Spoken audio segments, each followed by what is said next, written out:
জাপানের রাজনীতিতে ইতিহাস গড়লেন দেশটির প্রথম নারী প্রধানমন্ত্রী সানায়ে তাকাইচি। গত ৮ ফেব্রুয়ারি অনুষ্ঠিত সাধারণ নির্বাচনে তার নেতৃত্বাধীন লিবারেল ডেমোক্রেটিক পার্টি অভাবনীয় ভূমিধস জয় পেয়েছে। ৪৬৫ আসনের নিম্নকক্ষে তার দল এককভাবে ৩১৬টি আসন জিতে ২/৩ সংখ্যাগরিষ্ঠতা বা সুপার মেজরিটি নিশ্চিত করেছে। কেন এই জয় ঐতিহাসিক? রেকর্ড ব্রেকিং সাফল্য। ১৯৫৫ সালে এলডিপি প্রতিষ্ঠার পর থেকে এটি তাদের অন্যতম সেরা ফল।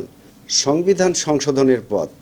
এই বিশাল জয়ের ফলে তাকাইচি এখন জাপানের দীর্ঘদিনের বিতর্কিত শান্তিবাদী সংবিধান পরিবর্তনের পথে বড় পদক্ষেপ নিতে পারবেন। জনপ্রিয়তার তুঙ্গে, তরুণ প্রজন্মের মধ্যে ব্যাপক গ্রহণযোগ্যতা এবং তার জাপান ফার্স্ট নীতি ভোটারদের আকৃষ্ট করেছে। ভারী তুষারপাত উপেক্ষা করে জাপানিরা ভোট কেন্দ্রে এসে তাকাইচির রক্ষণশীল এজেন্ডার প্রতি পূর্ণ সমর্থন জানিয়েছেন। এর ফলে চীনের সাথে সম্পর্কের টানাপোড়েন বাড়লেও ট্রাম্পের মতো বিশ্ব নেতারা তাকে উষ্ণ অভিনন্দন জানিয়েছেন। সাইদুর রহমান, আন্তর্জাতিক ডেস্ক, নবরূপ টিভি।